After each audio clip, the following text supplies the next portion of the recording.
Hello and welcome to France 24's weekly music show. I'm Jennifer Ben Brahim. Today I'm joined in the studio by two artists whose music reflects from multicultural upbringings. Island girls are blessings till nobody can reach you. Swim to me but they drown, many can't hold it down, but it's paradise with you around.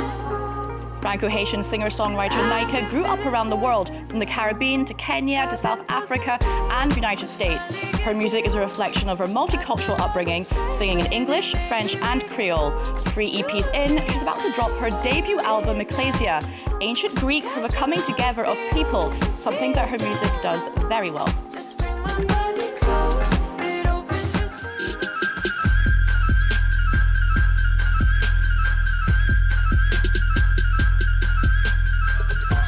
I'm also joined on set by Saudi-born, UK-based DJ, producer, cultural creator and radio presenter Nooriyah. She has carved out a space all of her own in club culture, bringing together Southwest Asian and North African melodies with Western pop beats. Her sets are a celebration of diaspora, movement and resistance on the dance floor. And she's currently on her European tour called Hello. Naïka and Nooriyah, thank you so much for coming to speak to us on France 24. Thank you. I have to say, what a multicultural, diverse set. It's very nice to have all these different backgrounds together. Thank you. I have chills watching you. No, so iconic. Even me, I was trying not to show you in my seat when you... This is when we want cutaways of images to see you both on set dancing. Now, I have to kick off the show by asking you about the show of the year that everyone is talking about. It is Puerto Rican Grammy winner Bad Bunny's Super Bowl set. As third culture kids, how do you feel about the show? Naïka, starting with you. Girl, I cried. I watched it this morning. I didn't want to go on social media because I couldn't wake up at 4 a.m. to watch it, but I saw it and it made me cry. Especially the little boy when he gets with, everyone look at the video. What about you, Nooriyah? I haven't seen it yet personally, but I'm already emotional before it even began because of what it stands for, relative to the contrast of what's happening in the US right now. Yeah, it's a way of being political, but in like a positive way. Now, Naïka, just like Nooriyah, you grew up around the world and you write about this quite a lot in your music. I'm thinking most notably about your 2025 song Layers, and some of the lyrics are, they tell me I don't look Haitian. Do you feel at times that being a third culture kid is a blessing, but also a curse? Yeah, it's a double-edged sword.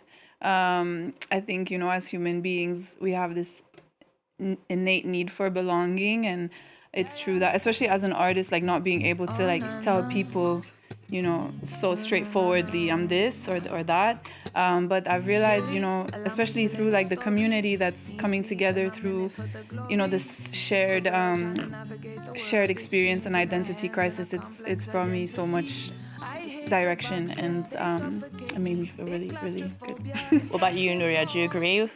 I love it, actually. Even though it's a double-edged sword, like Naïka said, I like the boundaries that it allows me to push. And also music lives, for me, and how I enjoy it, lives in that space where it kind of blends together, it travels the world. So I love it.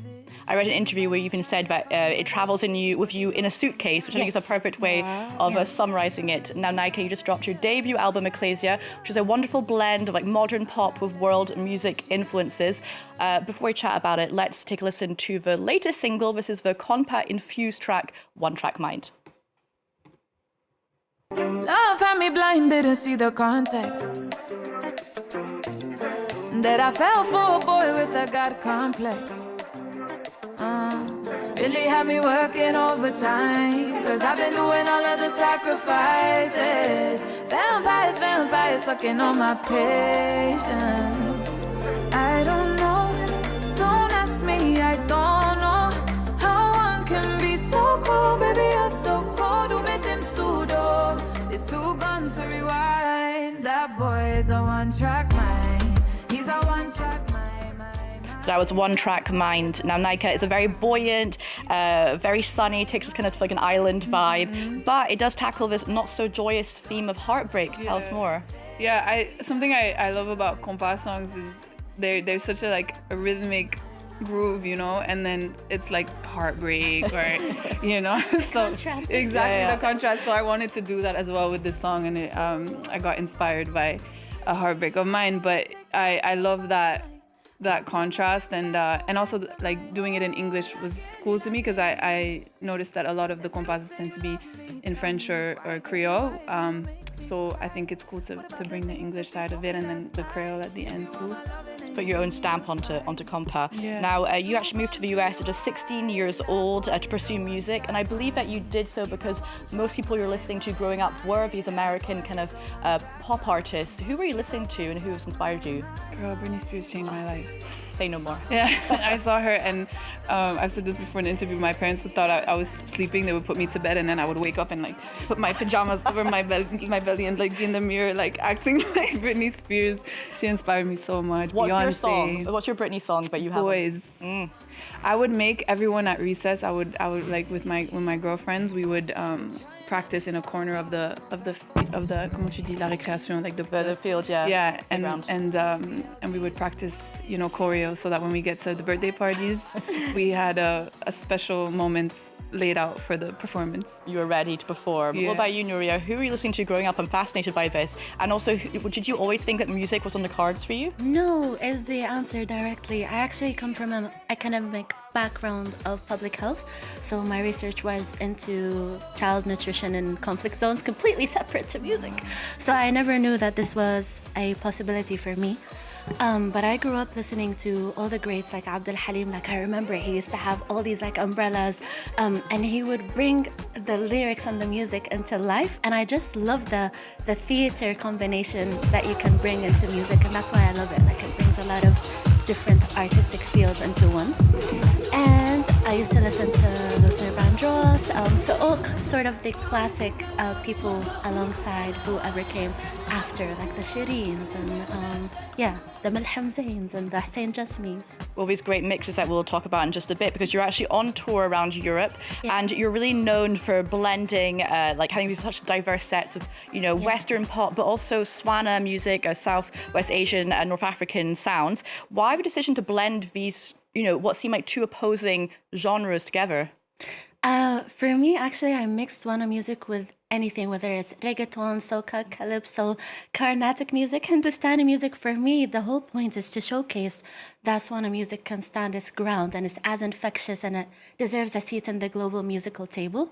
And I found that a lot of my peers have been packing SWANA music in their USBs more and more, and this is the biggest joy to me. We'll get a little taste for that sound. This is Nooriyah.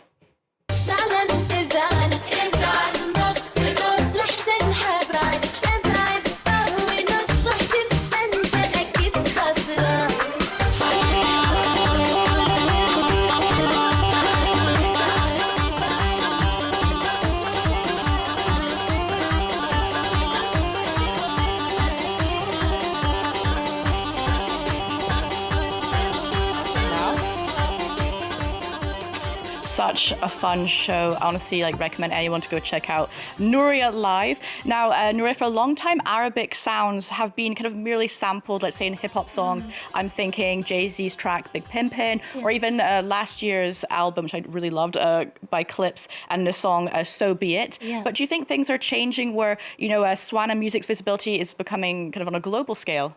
Yeah, I think a lot is changing, even from a infrastructure kind of area as a musician. I am noticing a huge change, which is really important when it comes to people getting credits for these samples and people having sort of a base to stand on to build careers over. I think over time there has been a bit of a lack of that, and I'm seeing things come together, and even homegrown festivals, whether it's in Lebanon or in Saudi. So I'm really excited by the space as a whole. Well, also important that you were one of the only Arabic women performing at Coachella last year, so that's not nothing. Thanks, I appreciate it. Now, Naïka, I believe that you spent a lot of your summers back in Haiti, and you just still seem deeply connected to your country, so much so that you're an ambassador for Fleur de Vie, or Flower of Life, and it's a Haitian NGO that actively helps to build schools. You said that's one of the kind of main driving forces for why you do what you do. Can you tell us more, and especially in the context of Haiti at this moment in time? Yeah, absolutely. It's my goal to, I'm very aware of the privilege that I have, and I think it's a responsibility to give back, and I'm just figuring out how to do my part and what the best ways. And I think education is fundamentally one of the most important things, because it's what gives the opportunity for the future. And these kids that we're fighting for them to get an education, they're the future leaders of the next generation. They're the future doctors. They're the future of the country. And so I think it's so important to start with that seed. And yeah, it's an organization that I'm really looking forward to develop. And I think, you know, my goal is to get to a point in my career where I can really be able to give back substantially, you know. Well, what I love, I mean, last question, because told to wrap up. I could talk to you for 13 minutes, forever and ever. But I do believe that something that links you again is this sense of community between both of you, whether it means, you know, community to your fans at your shows or community online. How important are your fans when it comes to kind of inspiring your music? I'll start with you, Nooriyah. I'm getting emotional as you're asking me this question, because I just came off of the show on Friday with 1,500 people coming together, and for me it's like them wearing the necklaces, wearing the kufiyas proudly all together. So usually I see people on the streets, but this energy and togetherness always makes me emotional. So it's extremely important. I wouldn't be me without them. And quickly, Naïka, I believe you feel the same way. Oh. Girl, you said it. No, I think it gives me so much purpose, and I still can't believe it. I'm very much like still wrapping my head around all of it, and I just love to, like you said, with the community, just people coming together and sharing the same love for music, for their values, for just I'm still wrapping my head around it. Well, it's been a pleasure having you both on the show. And to remind our viewers that you're both actually going to be on tour. You're continuing your Hello tour, and you're going to be in Paris in March. So I think it's sold out. So I want to say check it out, but I'm not sure you can. And before we leave, I want to speak about my album of the week that's just come out. And it's sadly the last one from this hip hop legend, that is J. Cole. The North Carolina rappers. The Fall Off is a double album, and it is quite a bow out, featuring some starry guest appearances. Erykah Badu, Burna Boy, Future and Thames will play out with the video for 2/6. Now, for more arts and culture, you can head to our website. There's more news coming up after this. Rolls Royce, please don't sell these rappers no more colonists. They unoriginal, and plus I know they don't be budgeted. Coming, boy, I'm sunning them. They know I'm really one of them. 2-6, lot of screws loose with my brother and them. He got a speech impediment from choppers. He be cuddling. He say he like the way that shit be stuttering. When I'm in the city, bitches screaming out my government. When I'm in the city, bitches screaming.